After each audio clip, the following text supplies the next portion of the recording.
ఇప్పుడు సొలొమోను అంటే కాపరి అయిన యేసుక్రీస్తు సంఘాన్ని షోలమితిని అంటున్నాడు. షోలమితి అనగా మొదటగా ఇశ్రాయేలు ప్రజలు, రెండోది మనమే, సార్వత్రిక సంఘం. దేవుడు తన షోలమితిని తను ఎంతగా పొగుడుతున్నాడు అంటే, నా ప్రియురాలా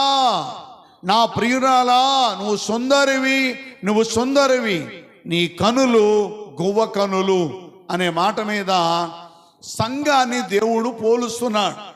ఈ లోకములో పనికిరాని చాలా జీవరాశులు ఉన్నాయి. పాములు ఉన్నాయి, కుక్కలు ఉన్నాయి, తేళ్ళు ఉన్నాయి, కప్పలు ఉన్నాయి, ఇవన్నీ చాలా ఉన్నాయి. కానీ ఏటుతో పోల్చట్లేదు. దేంతో పోలుస్తున్నాడు? గువ్వతో పోలుస్తున్నాడు. గువ్వ అనగా పావురం. సంఘాన్ని పావురముగా పోలుస్తూ నీ కనులు గువ్వ కనులు అంటున్నాడు. గువ్వ అంటే సంఘంలో ఉన్న ప్రతి వ్యక్తి కూడా గువ్వలాగా మారాలి అని దేవుని ఉద్దేశం. గువ్వను గురించి ఈ రోజున పూర్తి చేస్తాను. గువ్వలో ఉన్న 6 సందర్భాలు 4 సందర్భాలు మనం చెప్పాం కనుక రేపు వచ్చే వారం ట్రాఫిక్ మారిపోతుంది. ఈరోజు గువ్వ అనే విషయంలో మనం పూర్తి చేద్దాం. గువ్వ అనగా సంఘాన్ని పోలుస్తున్నాడు. నా ప్రియురాలా, సుందరివి, నీ కనులు గువ్వ కనులు, నీలో సుందరం ఉంది.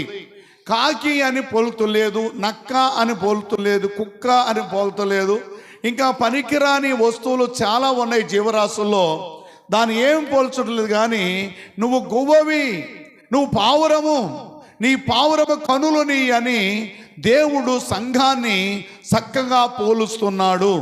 నీవు నేను అందరము కూడా పావురములాగా తయారవ్వాలని ఆ దేవుని ఉద్దేశం. మనందరము కూడా పావురం అంటే అందరికీ సంతోషమే, అందరికి ఇష్టమే. కనుక పావురైన ఎవరైనా పెంచుకుంటాడు, కానీ పావుని ఎవడో పెంచుకోడు. ఒకవేళ పావుని ఎవడైనా పెంచుకుంటాడంటే వాడంత అజ్ఞాని ఇంకెక్కడా లేడు అని అర్థం. పావురాలను పెంచుకుంటే ప్రయోజనం ఉంది, కానీ పాములు పెంచుకుంటే ప్రయోజనం లేదు. పాములు పెంచుకునే వాళ్ళు ఎవరైనా ఉంటే వారు పాములోళ్ళు, రాబోతే వాళ్ళ అజ్ఞానులు అని కూడా దీన్ని బట్టి మనం నేర్చుకోవచ్చు. ఇక్కడ కొన్ని విషయాలు ఏంటంటే, పావురముకున్న 6 లక్షణాలు. మొదటిది ఏంటంటే తిరిగి వచ్చిన గువ్వ. బాగా గమనించాలి. తిరిగి వచ్చిన గువ్వ అనే విషయంలో ఎక్కడి నుంచి తిరిగి వచ్చింది? నోవాకు వాడలోంచి నోవాకు పంపిస్తే నువ్వు వెళ్ళి వర్షము నీళ్లు తగ్గినాయో లేదో చూసిరామంటే పావురము పంపిస్తే తిరిగి వెళ్ళి వస్తూ నీళ్లు తగ్గిపోయిన ప్రసారము చేసింది. ఒలివ చెట్టును తెంపుకొని తీసుకొచ్చింది, నీళ్లు తగ్గిపోయినాయి అని నోవాకి చెప్పింది. అంటే తిరిగి వచ్చిన గువ్వ. మనము కూడా తిరిగి వాడలోనికి రావాలి అనే సబ్జెక్ట్ మనం వినేసాం. ఒకటి తిరిగి వచ్చిన గువ్వ, 2 మూలిగిన గువ్వ. మూలగడం అంటే ప్రార్థన చేయటం, మూడో విషయంలోకి వస్తే గోడలకు తిరిగి వచ్చిన గువ్వ. అంటే ఎక్కడ తిరిగినా మళ్ళీ గూడికి రావాలి కనుక గోడలకు తిరిగి వచ్చిన గువ్వ అనే మాట మనం చూస్తాం. 4వది నమ్మకమైన సూపు కలిగిన గువ్వ. ఈరోజు 5వ భాగాన్ని మీకు చెప్తాను. 5, 6 కూడా పూర్తి చేసేస్తాను, త్వరగా పూర్తి చేస్తాను. 5వది ఏంటంటే ముందు సూపు కలిగిన గువ్వ. ముందు సూపే ఉంటుంది, కానీ దాని సూపు వెనక ఉండదు, ఒకే సూపు కలిగింది. గువ్వకి 5వ లక్షణం ఏంటంటే ముందు సూపు. క్రైస్తవులు అనబడిన నీవు నేను అందరం కూడా క్రీస్తు వరకు ఎదురు చూసే కనులు, విశ్వాసం కలిగి ఉండాలి. ముందు సూపు అంటే మన సూపు అంతా ఈ లోకం మీద కాదు, మన సూపు అంతా ముందు సూపు ఉండాలి. అది క్రీస్తు మీద నీ సూపు కలిగి ఉండాలి. ముందు సూపు అంటే అర్థం ఏంటి అంటే, రాబోతున్న కాలాల్లో ముందు కాలంలో కాస్త పెద్దోళ్ళు అయిపోతాం, తొలమో బలమో సంపాదించుకొని జాగ్రత్త పడాలని ఉంటుంది. అలాంటి సూపుల్లో ఇంకొక సూపు ఏంటంటే, ఎప్పుడైనా ఈ లోకంలో చనిపోతాము కనుక మనము యేసుక్రీస్తు దగ్గరికి వెళ్ళాలి అనే ఆశ ప్రతి వానికి కలిగి ఉండాలి. సంఘము, సార్వత్రిక సంఘాన్ని గువ్వగా ఎందుకు పోలుస్తున్నాడు అంటే, గువ్వకి 5వ లక్షణం ఏంటంటే ముందు సూపే కానీ వెనక సూపు ఉండదు. ఒకే సూపు మీద ఉండదు. వెనకాలకి వెళ్ళి పట్టుకుంటే దొరికిపోద్ది గువ్వ, కాకి దొరకదు. కాకి ఏ ప్రాంతానికి వెళ్ళాలంటే కాకి దొరకదు. కానీ గువ్వ మాత్రం ఎనపీటుగా వెళితే దొరికేద్ది. పాలున్న గువ్వ అయితే దొరికేస్తుంది. దాని సూపు అంతా వెనక సూపు ఉండదు, కానీ ఎదర సూపే. తన జీవితం అంతా కూడా ఎదర సూపే ఉంటుంది. అలాగే మనము కూడా ముందుకు వెళుతున్నాం. వయసు పెరుగుతుంది, పెద్దవాళ్ళం అయిపోతున్నాం. రోజులు గడిచిపోతున్నాయి, నెలలు గడిచిపోతున్నాయి, సంవత్సరాలు గడిచిపోతున్నాయి. వయసు పెరుగుతూ ఉంది. పుట్టినరోజు చేసుకుంటానే ఉన్నాం. పెరుగుతుంది వయసు. ఎక్కడికి వెళుతుంది ఆత్మ అని గమనించాల్సి వస్తే 2 రాజ్యాలకి. ఒకటి నిత్య నరకానికి, రాదు నిత్య పరలోక రాజ్యానికి. ఇప్పుడు క్రైస్తవులు అనబడిన మనము, పావురములాగా ఉండాల్సిన మనము, మన సూపు ఎటు ఉండాలి చెప్పండి? ఎటు ఉండాలి? క్రీస్తు మీద మన సూపు కలిగి ఉండాలి. క్రీస్తు మీదే మన సూపు కలిగి ఉండాలి. ఎప్పుడో అప్పుడు నేను ఈ లోకములో చనిపోవటం తప్పదు కనుక ప్రభు రాజ్యానికి వెళ్ళాలన్న ఆశ, ఆ సూపు ఎవరికైతే ఉంటుందో వారు మాత్రమే పరలోక రాజ్యానికి వెళతారు. అలాంటి సూపు కలిగిన వారు కొద్ది మందిని మీకు జ్ఞాపకం చేస్తాను, మనం విందాం. లూకాసు వార్త 2వ అధ్యాయం 25వ వచనం. లూకాసు వార్త 2వ అధ్యాయం 25, 26 వచనాలు మనం చదువుకోవచ్చు. యెరూషలేమునందు సిమియోను అని ఒక మనుషుడున్నాడు. అతడు నీతిమంతుడును భక్తిపరుడయుండి ఇశ్రాయేలు యొక్క ఆదరణ కొరకు కనిపెట్టువాడును, పరిశుద్ధాత్మ అతని మీద ఉండెను. దేవునికి స్తోత్రం. బాగా గమనించాలి. పావురముకి ముందు సూపు ఉంటుంది చెప్పండి, కాకి వెనక ఉంటుంది, ముందు ఉంటుంది. కాకి లక్షణం వేరు, పావురము లక్షణం వేరు. క్రైస్తవులు అనబడిన వారు ఎవరైనా ఉంటే మనకి ఎందుకు యేసుప్రభుని నమ్ముకున్నాం, ఎందుకు మారు మనసు పొందాం, ఎందుకు రక్షించబడ్డాం, ఎందుకు దేవుని బిడ్డలు మారామంటే ఏదో ఒక రోజున మనం చచ్చిపోయే మాట వాస్తవం.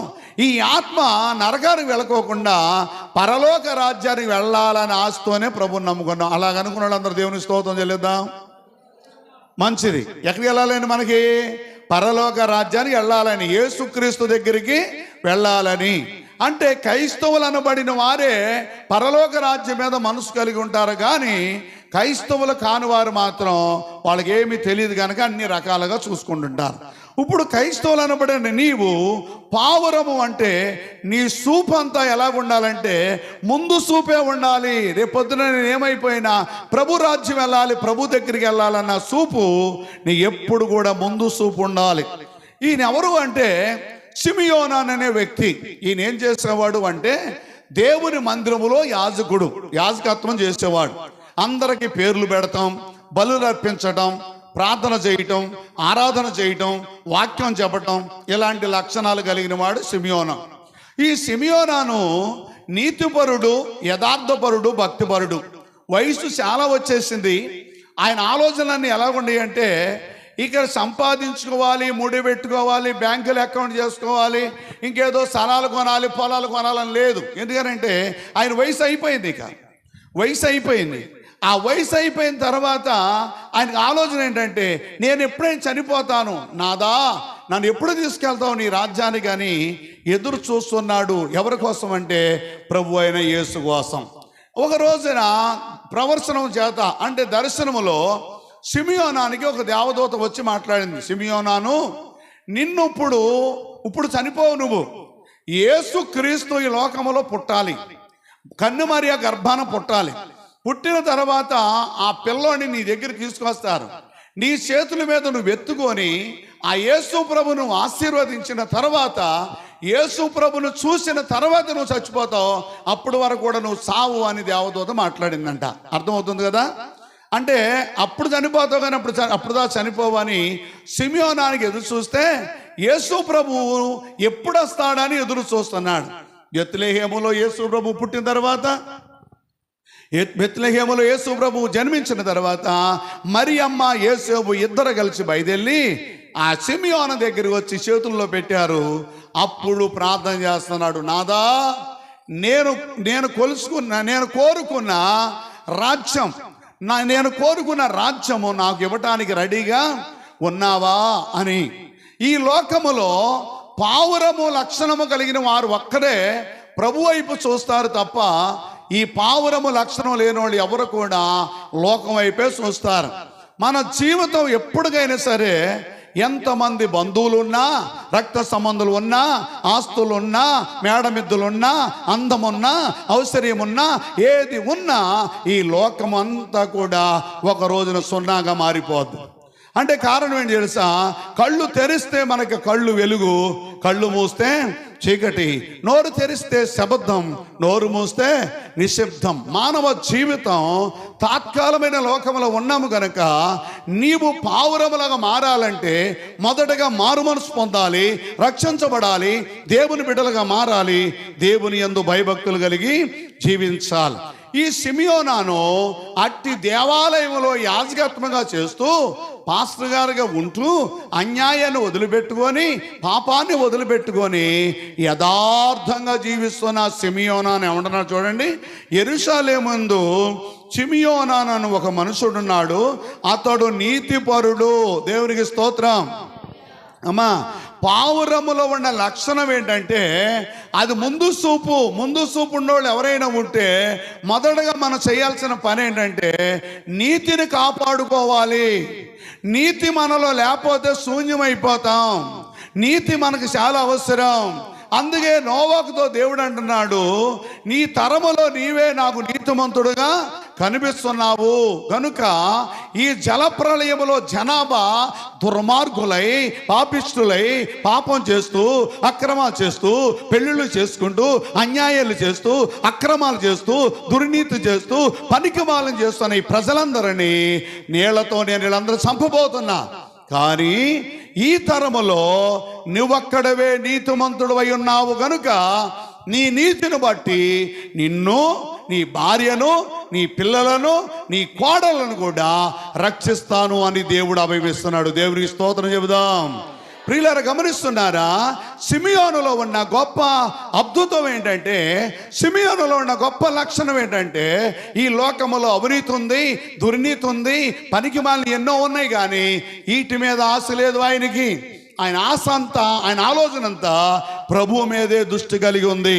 నీవు ఒకవేళ పావురము అయితే ఈ లోకము మీద నీ మనసు ఆపి దేవుని యొక్క వైపు నువ్వు చూడగలిగితే నువ్వు కూడా సిమియోను వల్లే దేవుని పిలుపు అందుకుంటావు. సిమియోనుకి యేసు ప్రభు వచ్చిన తర్వాత, పేరు పెట్టిన తర్వాత, నాదా ఇంకా నాకు సెలవివి, ఇక నాకు సెలవిస్తున్నావు, నీకు స్తోత్రాలు, నేను పరలోక రాజ్యానికి వెళ్తానికి నా అవకాశం ఇచ్చావు అంటున్నాడు. ఎందుకు సిమియోనాను అంతగా ఎదురు చూస్తున్నాడు అంటే సిమియోనానికి లోకం మీద ఆశలు లేవు, ఈ సిమియోనానికి లోకం మీద కోరికలు లేవు. కానీ సిమియోనానికి ఉన్న లక్షణం ఏంటంటే నా ఆత్మ పరలోక రాజ్యానికి వెళ్ళాలి, నా కుటుంబం రక్షించబడాలి, నా భార్య పిల్లలు రక్షించబడాలన్న ఒక తపన ఉండి ఆయనలో లక్షణం ఏంటంటే మొదటిది నీతిమంతుడుగా బ్రతుకుతున్నాడు. అమ్మా, ఏంటన్నారా? మనకేం కావాలి ఇప్పుడు? ప్రభుని నమ్ముకున్నాం, మారు మనసు పొందాం, రక్షించబడ్డాం, పాప సమర్పణ పొందాం, క్రీస్తు దగ్గరికి వచ్చాం, మంచిది. కానీ మనలో నీతి లేకపోతే పరలోక రాజ్యం వెళ్తాం చాలా కష్టం. పావురము ముందు చూపు కలిగింది కనుక నువ్వు కూడా ఈ లోకం కంటే అసలైన రాజ్యాన్ని కోసం ముందు చూపు కలిగి ఉండాలంటే ఏం కలిగి ఉండాలి? ఏమా అయ్యా, వింటున్నారా? ముందు చూపు కలిగి ఉండాలంటే, ముందు చూపు ఉండాలంటే మనకేం కలిగి ఉండాలి? సిమియోనులో ఉన్న లక్షణాలు మనకు కూడా కలిగి ఉండాలి. ఏంటి సిమియోనులో ఉన్న లక్షణం? ఆయన చూపు ఎక్కడుంది? పరలోక రాజ్యం మీదే కానీ లోకం మీద లేదు. పరలోక రాజ్యం మీద ఉన్న వాళ్ళకి ఏ లక్షణాలు ఉంటాయి అంటే మొదటిగా నీతిని కాపాడుకుంటాడు. ఆ నీతినే ఏబుతో అంటారు, సాతానుతో అంటాడు దేవుడు. ఊజు దేశంలో ఒక వ్యక్తి ఉన్నాడు, మహాచక్రవర్తి. ఆయన యోబు, ఆయన నీతిమంతుడు, యథార్థపరుడు, భక్తిపరుడు అని చెప్పాడు. ఎవరితో చెప్పాడు? సైతానుతోనే దేవుడు మాట్లాడుతున్నాడు, నీతిపరుడు, యథార్థపరుడు, భక్తిపరుడు అని. అలాగా ఈ విశ్వాసాన్ని బట్టి అబ్రహాం ఏమయ్యాడంట? నీతిమంతుడుగా మారాడంట. కొర్నేలు ఏమయ్యాడంట? కొర్నేలు తన కుటుంబాన్ని రక్షించుకోవడానికి ఏమయ్యాడంట? నీతిమంతుడుగా, నిందారహితుడుగా మారాడంట. ఎవరైనా సరే పరలోక రాజ్యం మీద ఆశ, కోరిక ఉంటే, నువ్వు పావురము లక్షణము నీలో నాలో ఉంటే, మనం చూడాల్సింది పరలోక రాజ్యం ఎప్పుడు వెళ్ళాలని చూడాలి తప్ప ఈ లోకములో ఏం అనుభవించాలా అని చూడకూడదు. ఇది మనం గమనించాల్సిన పరిస్థితి. షిమియోనులో ఉన్న లక్షణం ఏంటంటే ముందు చూపు కలిగిన వాడు. ముందు చూపు కలిగిన వాళ్ళ ఏం లక్షణం ఉండదంటే, మొదటిది ఏమిటంట? అతడు నీతిపరుడు. రెండోది ఏంటంట? భక్తిపరుడు. అమ్మా ఏంటన్నారా? ఒకటి నీతిని కాపాడుకోవాలి, రెండు భక్తిని కాపాడుకోవాలి. నీతి చాలా అవసరం, భక్తి కూడా చాలా అవసరం. కొర్నేలు అంట తన కుటుంబంతో 3 గంటల ప్రాంతంలో ఏం చేసేవాడంట? భక్తి చేసేవాడంట, ప్రార్థన చేసేవాడంట. దేవదూతకు చూసి, కొర్నేలి, నీ ప్రార్థన, నీ నీతి, నీ భక్తి నేను చూశాను కనుక ఎఫెసులో ఉన్న శర్మాకారుడైన సిమియోను ఇంటిలో ఎవరున్నాడు? సిమోను పేతురు ఉన్నాడు, ఆయన పిలిపించుకో, కనవ విషయాలు చెబుతాడు అని చెప్పాడు. ప్రియులారా, ఈ మాటలు మనం గమనించాలి. మనము పరలోక రాజ్యం మీద పావురము వలె ముందు చూపుండే లెక్కలైతే మన చూపంతా యేసు ప్రభు రాజ్యం మీదే ఉండాలి తప్ప ఈ లోకములో పనికి మాలిన వాటి మీద ఉండకూడదు. ఎందుకనంటే పరలోక రాజ్యానికి వెళ్ళే పావురము తన చూపు పరలోక రాజ్యం మీద ఉంది కనుక నీవు కూడా ఆ చూపు, నీ ఆలోచన, నీ తలంపులు ఏదో ఒక రోజున చనిపోతాను, పరలోక రాజ్యం వెళ్ళాలన్న ఆలోచన కలిగి ఉంటే మొదటిది ఏం కలిగి ఉండాలి? నీతి కలిగి ఉండాలి. మనం నీతిని కాపాడుకోవాలి, మన జీవితాన్ని కాపాడుకోవాలి, మన శరీరాన్ని కాపాడుకోవాలి, మనలో ఉన్న చెడ్డ పేరు తొలగించుకోవాలి, నీతిగా బ్రతకాలి, నిజాయితీగా బ్రతకాలి, అందరితో మంచివారుగా జీవించాలి, దేవుని దృష్టిలో మంచివారుగా బ్రతకాలి. కనుక మనం నీతిని కాపాడుకుంటే మనం ముందు రాజ్యానికి వెళ్ళగలుగుతాం. ఆ నీతే గాని మనలో లేకపోతే ఏమవుతాం? కాకుల్లాగా తయారైపోతాం. మన చూపు షిమియోనానికి ఎలాగో పైకొందో చూపు, షిమియోనానికి పరలోక రాజ్యం వెళ్ళాలన్న కోరిక ఎప్పుడైతే ఉందో ఏం కాపాడుకున్నాడు అయినా చెప్పండి? నీతిని కాపాడుకున్నాడు. రెండోది ఏంటంట? భక్తిపరుడై ఉన్నాడు.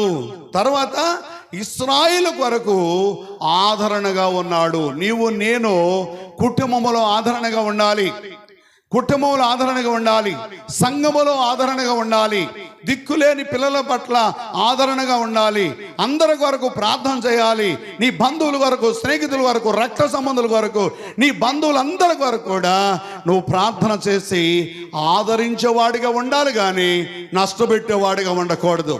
నీకు చేతకు వస్తే పెట్టు, పెట్టకపోతే పెట్టే ఇల్లు చూపించు, కానీ తినేది మాత్రం చెడగొట్టవద్దు. నువ్వు ఎలాగుండాలి అంటే అందరినీ ఆదరించే రీతిలోనే ఉండాలి తప్ప నీకు ఎవరైనా కనిపిస్తే వారికి నువ్వు సహాయం చేసే పరిస్థితిలో ఉండాలి, ఆదరణ పరిస్థితిలో ఉండాలి, దేవుని సన్నిధిలో నమ్మకంగా జీవించాలి. అలా జీవించే లెక్కలైతే మనం చేతకు వస్తే ఒక వ్యక్తికి మేలే చేయాలి కానీ కీడు మాత్రము చేయకూడదు. మేలు చేయాలి కానీ కీడు చేయకూడదు. ఆ అవసరమైతే ఆహారం పెట్టాలి కానీ వాళ్ళు తినే అన్నము మనం కొట్టేయకూడదు. వస్త్రాలు లేకపోతే వస్త్రాలు ఇవ్వాలి కానీ వాళ్ళ జీవితం మీద మనం దాడి చేయకూడదు. ఒక కుటుంబాన్ని మనం నాశనం చేయకూడదు. కానీ ఆదరణ లేని కుటుంబాలు ఎవరైనా ఉంటే ఆ కుటుంబాల దగ్గరికి వెళ్ళి మనం ఏం చేయాలి చెప్పండి? మన చేతకు వచ్చినంత సహాయము చేయాలి. కనుక పరలోక రాజ్యం మీద మనసు కలిగిన వాడికి ఏం కలిగి ఉంటుంది? ఒకటి, నీతిగా బ్రతకాలని ప్రయత్నం చేస్తాడు. నీతి అంటే ఏంటి తెలుసా? ఈ లోకములో చెడు అని వదిలిపెట్టి అవినీతిని వదిలిపెడితే నీతిమంతులుగా మారతాము. అవినీతిని వదిలిపెడితే నీతిమంతులుగా మారతాం.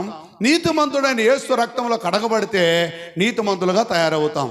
కానీ షిమియోనానికి ఆలోచన అంతా కూడా పరలోక రాజ్యం మీదే ఉంది. ఒకటి నీతిపరుడు, రెండు భక్తిపరుడు, మూడోది ఆదరణ. అంటే అందరినీ ఆదరించే మనసే కానీ లేని వారికి పెట్టాలని ఆలోచనే కానీ కొట్టియాలని ఆలోచన లేనివాడు. ఒకటి నీతి ఉండాలి, రెండు భక్తి ఉండాలి, మూడు ఆదరణ ఉండాలి. అట్టి వారికి ఏముంటుందంట? పరిశుద్ధాత్మ వారి మీదకి ఉంటుంది. దేవునికి స్తోత్రం. ఆయన మీద ఏముందంట?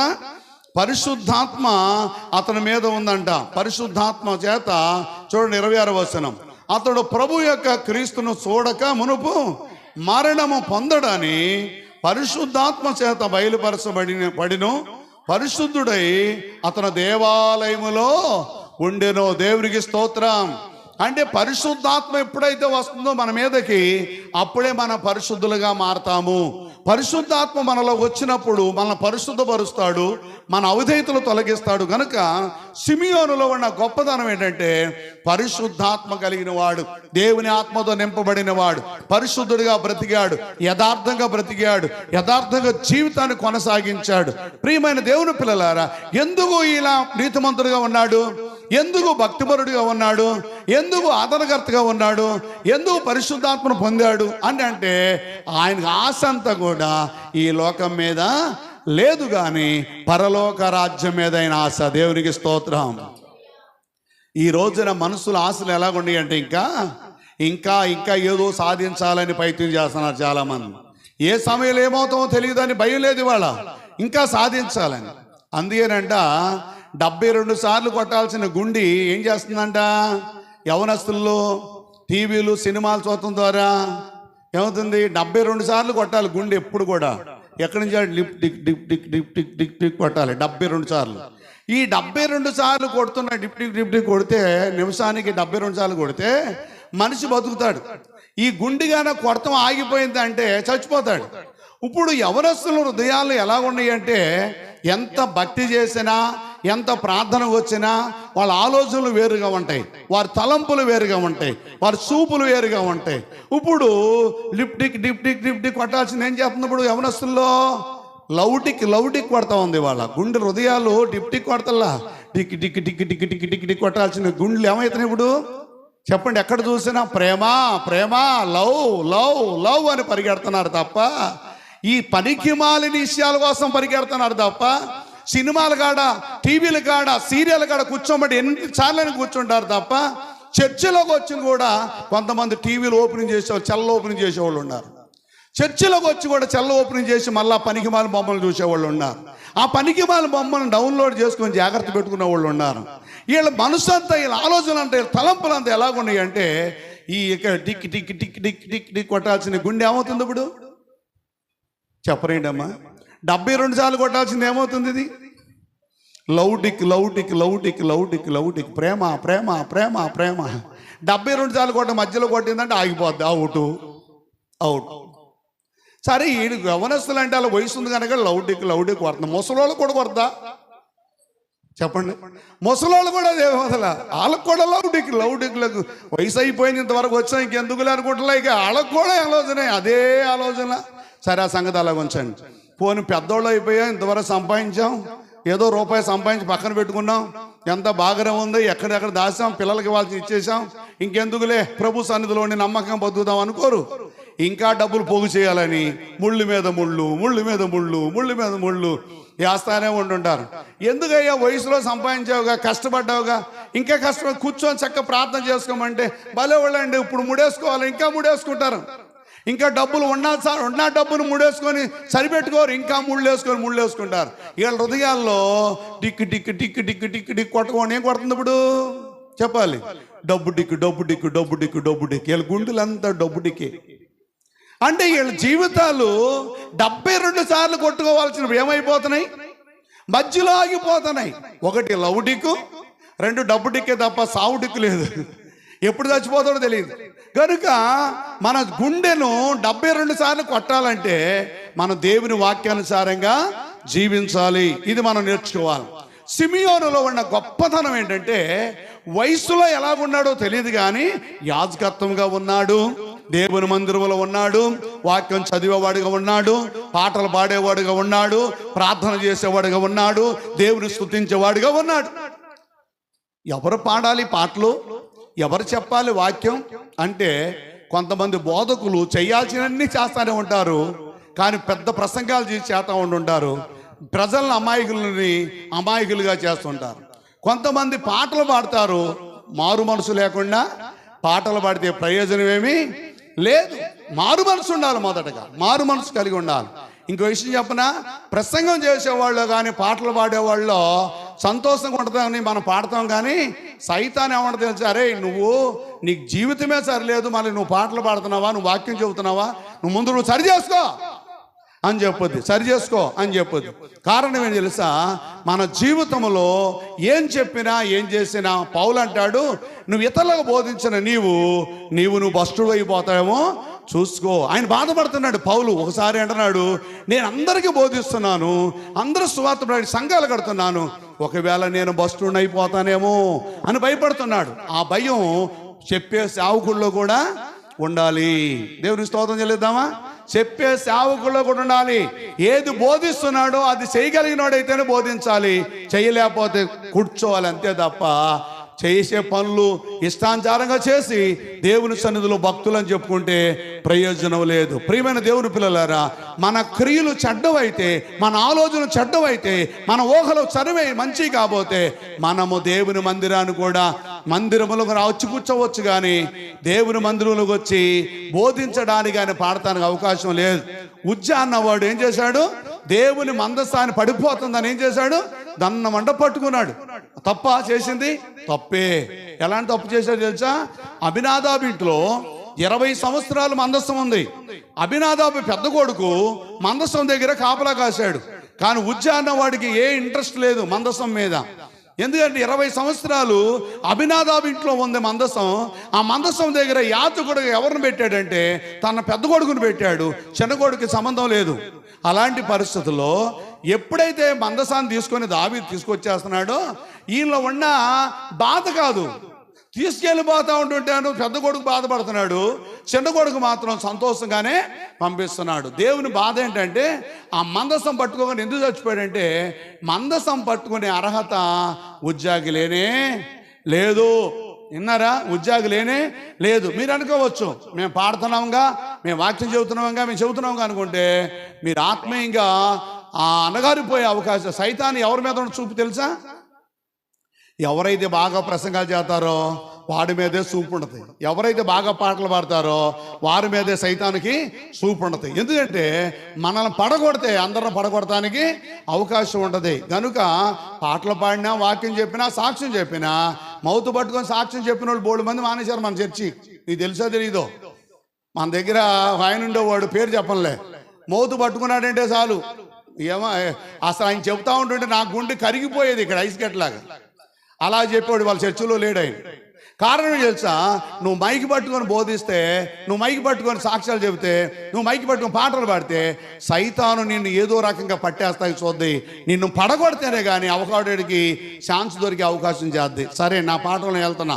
ఎందుకు ఈ మాట చెబుతున్నానంటే, షిమియోనాను దేవుని సన్నిధిలో యాజకుడు, బలులు అర్పించేవాడు, ప్రార్థన చేసేవాడు, దేవుని స్తుతించేవాడు, ఇన్ని కారణాలు ఉన్నవాడు. ఏం కలిగి ఉన్నాడు చెప్పండి? 1 నీతిని కలిగి ఉన్నాడు, 2 భక్తి కలిగి ఉన్నాడు, 3 ఆదరణ కలిగి ఉన్నాడు, 4 పరిశుద్ధాత్మను కలిగి ఉన్నాడు. ప్రియమైన దేవుని పిల్లలారా, నీవైనా నేనైనా దేవుని పని చేస్తున్నామంటే దేవుని ఆత్మ మనలో ఉండాలి, పరిశుద్ధాత్మ మనలో ఉండాలి. ఈ పరిశుద్ధాత్మ ఉంటేనే మనం ఏదైనా చేయగలుగుతాం. ఎవరి కోసం ఎదురు చూస్తున్నాడు షిమియోను చెప్పాలి? పరలోక రాజ్యం వరకు. అంటే పావురం ఎటు చూస్తుంది? ముందు చూపే చూద్దు కానీ వెనక చూపు చూసేది కాదు. షిమియోనుకు ఎలాంటి వాడు? షిమియోనాను పావురము లాంటివాడు. ఇంకో వ్యక్తిని చూస్తాం, చూడండి. లూకాసు సువార్త 2వ అధ్యాయం 36వ వచనం. 2వ వ్యక్తిని చూద్దాం. ఈమెవరో? మరియు ఆసేరు గోత్రికురాలును పెనుయేలు కుమార్తె అయిన అన్న ఒక ప్రవక్తను ఉండెను. ఆమె కన్యత్వం మొదలుకొని 7 ఏళ్ళు పెనిమిటో సంసారం చేసి బహుకాలము గడిచినది. ఈమె ఒక స్త్రీ. అన్నాలు 2 ఉన్నారు. అన్న అంటే అన్న అన్నద అన్న 2 ఒక రంగం ఉంటాయి, కానీ ఒక అచ్చను మారుతుంది. హన్న. చూడండి, హన్న అంటే ప్రవక్త అని. ఇక్కడ కూడా కొత్త నిబంధనలో ప్రవక్తనే ఉంది. ఆమె ఎవరో తెలుసా? ఆమె పెళ్ళయిన తర్వాత 7 సంవత్సరాలు భర్తతో కాపురం చేసిందంట. 7 సంవత్సరాలు. భర్త చనిపోయాడు, పిల్లలు కూడా లేరు. అది మొదలుకొని దేవుని మందిరంలోకి వెళ్ళిపోయి దేవుని మందిరంలో పరిచర్య చేస్తూ పని చేస్తూ అలాగే ఉండిపోయిందంట. ఎన్ని సంవత్సరాలు? 85 సంవత్సరాలు. 85, 7, చెప్పండి. 85 ఏడు 92. 92 అని ఆమె పెళ్ళికి 20 సంవత్సరాలు వేసుకోండి, పోనీ 30 సంవత్సరాలు వేసుకోండి. ఎన్ని సంవత్సరాలు చెప్పాలి? 120 సంవత్సరాలు. 120 సంవత్సరాలు సుమారుగా దేవుని మందిరంలో అలాగే ఉండిపోయిందంట. ఎవరి కోసం ఉండిపోయింది? పెళ్లి చేసుకోవచ్చు కదా, వయసులో ఉంది కదా, పిల్లలు లేరు కదా, భార్య చచ్చిపోతే ఎవరైనా సరే పెళ్లి చేసుకోవచ్చు, భర్త చచ్చిపోతే ఎవరైనా చేసుకోవచ్చు. వయసులో ఉన్నారు కనుక పెళ్లి చేసుకొని బతకడం తప్పేం కాదు, చేసుకోవచ్చు. కానీ ఆమెకి భర్త లేడు, పిల్లలు లేరు. కానీ 7 సంవత్సరాలు భర్తతో సంసారం చేసి దేవుని మందిరంలో వెళ్ళిపోయి యథార్థంగా బ్రతకడం మొదలెట్టిందంట. దేవునికి స్తోత్రం. ఎందుకంటే ఆమె యథార్థత ఎందుకు బతుకుతుంది యథార్థంగా చెప్పండి? పరలోక రాజ్యం వెళ్ళాలని. సిమియోనానికి ఎలాంటి లక్షణం కలిగినాడో ఈమె కూడా అలాంటి లక్షణమే కలిగి ఉంది. సిమియోనాని యొక్క సేవలో ఆమె కూడా అక్కడే ఉంది. ఆమె ప్రవక్తని అన్నాడు, ఆమె యథార్థపరురాలు అన్నాడు. ఆమె సుమారు 85 సంవత్సరాలు దేవుని మందిరంలో పరిచర్య చేసింది. పెళ్లిళ్ళు చేసుకోవచ్చుగా, పిల్లలకు అనొచ్చుగా, వయసు ఉందిగా, వయసు అయిపోలేదుగా, ఎందుకు ఆమెకు బాధ అని నువ్వు చెప్పాల్సి వస్తే, అమ్మ మీరు వింటున్నారా? పెళ్ళిళ్ళు చేసుకున్న వాళ్ళకే ఇంకా దుర్బుద్ధులు ఒప్పుతున్నాయి. పెళ్ళిళ్ళకి వేసుకున్న వాళ్ళకే దుర్బుద్ధులు, భార్య ఉండాలకే దుర్బుద్ధులు, భర్త లేని వాళ్ళు, భర్త ఉండాలకే దుర్బుద్ధులు. కొంతమంది పెళ్ళిళ్ళు అవినోళ్ళు కూడా వింటారా, పెళ్ళిళ్ళు అయినోళ్ళు అవనోళ్ళు బోళ్ళు మంది స్త్రీలు ఉన్నారు భూమి మీద, పురుషులు బోళ్ళు మంది ఉన్నారు. లావు వచ్చేసి వాళ్ళు పెళ్ళిళ్ళు చేసుకోకుండా వాళ్ళు చూడగానే వెనకెళ్ళిపోళ్ళు పారిపోళ్ళు బోళ్ళు మంది ఉన్నారు. లావు వచ్చేసి బాగా తిని బాగా లావు వచ్చి ఆ అమ్మాయిని చూడగానే పారిపోయేవాళ్ళు పెళ్లి కొడుకులు ఎంతమందో ఉన్నారు, అబ్బాయిని చూసి పారిపోయేవాళ్ళు ఎంతమందో ఉన్నారు. ఎందుకు తెలుసా? ఆ లావును బట్టి పెళ్ళిళ్ళు అవ్వకుండా ఆగిపోయిన వాళ్ళు ఉన్నారు. కొంతమంది అన్ని బాగుంటూ కూడా నేను పురుషుడితో సహవాసం చేయను, క్రీస్తు కొరకే బ్రతుకుతానని కొన్ని సంఘాల్లో అసలు పెళ్ళిళ్ళు చేసుకోకుండా క్రీస్తు కొరకు బతుకుతున్నారు. శాంతం స్త్రీ జోలికి వెళ్ళకోకుండా, పురుషుడి జోలికి వెళ్ళకోకుండా. వాళ్ళ మీద మనం బెటరం కదా. కొంతకాలం కాపురాలు చేసుకున్నాంగా, కొంతకాలం పిల్లలు కన్నాంగా, కొంతకాలం దేవునితో లోకంలో నడిచాంగా, కొంతకాలం సంసార జీవితాన్ని జీవిస్తున్నాంగా. సంసారాన్ని వదిలిపెట్టమని ఏమని చెప్పట్లా, సదరంగానికి వెళ్ళొద్దని చెబుతున్నా. సంసారం చేసుకోవద్దని నేను చెప్పట్లా, సదరంగం చేయొద్దని చెబుతున్నా. అంటే ఇక్కడ బైబిల్ చెబుతుంది ఏంటంటే సంసారం చేసుకోండి, సదరంగం చేయమోకండి. అంటే బైబిల్ చెబుతున్న సత్యాలు ఏంటంటే మనం గమనించాల్సింది ఏంటంటే, ఇంతవరకు మనం కొంతనే అనుభవించాం, ఈ అన్న అస్సలు అనుభవించలేదు. ఈ అన్న 7 సంవత్సరాలే భర్తతో కాపురం చేసింది. క్రీస్తు వరకు అలాగే మందిరంలో ఉండిపోయింది, పరిచర్య చేస్తుంది, కొండలు కడుగుతుంది, పని చేస్తుంది, ఊడుతుంది, పనులు చేస్తుంది. ఎందుకు? ఆమె కర్మ. ఆమె ఉద్దేశం తెలుసా? నేను ఏదో రోజున చచ్చిపోతాను, పరలోక రాజ్యం వెళ్ళాలని. దేవునికి స్తోత్రం. అంటే పావురమ్మకి ఏం కలిగి ఉంది చెప్పండి? ముందు చూపు కలిగి ఉంది. ఇంకో వ్యక్తిని చూపిస్తాను, చూడండి బైబిల్ గ్రంథంలో లూకా సువార్త 23వ అధ్యాయం 50-51. అరిమతాయి అనే ఒక యూదుడు పట్నపు సభ్యుడైన యేసేపు అనే ఒకడుండెను. అతడు స్వజ్జనుడు, నీతిమంతుడై ఉండి వారి ఆలోచనలను వారు చేసిన పనికి సమ్మతింపగా దేవుని రాజ్యము కొరకు వెదురు చూసువాడు. ఎవరైనా? అరిమతాయి అని యేసేపు. అరిమతాయి అని యేసేపు మంచి ధనవంతుడైన. అపోస్తుల కాలంలో సేవ స్టార్టింగ్లో సంఘం అభివృద్ధి లేనప్పుడు మీరు వెళ్ళి ఆ సంఘం అభివృద్ధిలో ఉన్నాడు ఈయన. 120 మంది గదిలో కూర్చున్నప్పుడు ప్రార్థన చేశాడు ఈయన. మీ శరాస్తులు అమ్ముకురండి అంటే శరాస్తులు అమ్ముకొని వచ్చేసి దేవుని కొరకు ఖర్చు పెట్టాడు ఈయన. చాలా వ్యక్తి ఈ సిమియోనాను, అరిమతాయి అని యేసేపు ఎలాంటి వాడు తెలుసా అండి? ఈయన సంఘములో ఒక సభ్యుడు, నీతిగా బ్రతికేవాడు, యథార్థంగా జీవించాడు. అననీయ సప్పీర సహం దాసుని సహం తీసుకొచ్చారు కానీ ఆ సంఘంలో ఉన్న వాళ్ళు కూడా. కానీ యేసేపు, అరిమతాయి అని యేసేపు ఎలాంటి వాడు తెలుసని? నీతిని కాపాడుకున్నాడంట. తన శరాస్తులు అమ్ముకొని తీసుకొచ్చేసి ఎదవరాళ్ళకు పంచిపెట్టాడంట, పిల్లలు దిక్కులేని వారికి పంచిపెట్టాడంట, అనాథులకు పంచిపెట్టాడంట, వస్త్రాలు లేని వారికి వస్త్రాలు ఇచ్చాడంట. తన శరాస్తులు తీసుకొచ్చేసి ప్రభు కొరకు ఖర్చు పెట్టాడంట. అతను పెట్టిన ఖర్చు వల్లనే సంఘము కొంత డెవలప్మెంట్ అయిపోయింది. దేవునికి స్తోత్రం. ఆయన ఎంత మంచోడు తెలుసా అండి?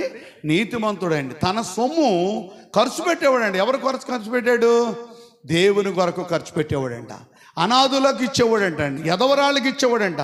ఇవాళ ఎదవరాళ్ళు తిట్టేవాళ్ళు ఎక్కువైపోయారు, దూషించేవాళ్ళు ఎక్కువైపోయారు. నేను చెబుతున్నా, ఎదవరాళ్ళు భర్త చచ్చిపోయిన వాళ్ళని దూషించారు అంటే దానివల్ల ప్రమాదం వచ్చి పడిపోయినట్టే. వాళ్ళు ఏడుస్తూ ఉంటుంటారు, వాళ్ళ ఏడుపు మన మీద రాకుండా చూసుకోండి. కారణం ఏం తెలుసా? ఎదవరాళ్ళు ఏడిపించవద్దు, ఎదవరాలను ఏడిపించు. అది వయసులో ఉన్నా ముసలోళ్ళైనా సరే వాళ్ళు ఏడిపించవద్దు. ఎందుకంటే వాళ్ళు ఒకవేళ తెలియకేదో తప్పు చేస్తే దేవుడే వాళ్ళని మారుతాడు, కానీ వాళ్ళని ఏడిపించవద్దు. కారణం ఏం తెలుసా? వాళ్ళు సమస్తము కోల్పోయి ఏమీ లేని జీవితంగా జీవిస్తున్నారు. వారు అనుదినము ఏడుస్తూ ఉంటుంటారు.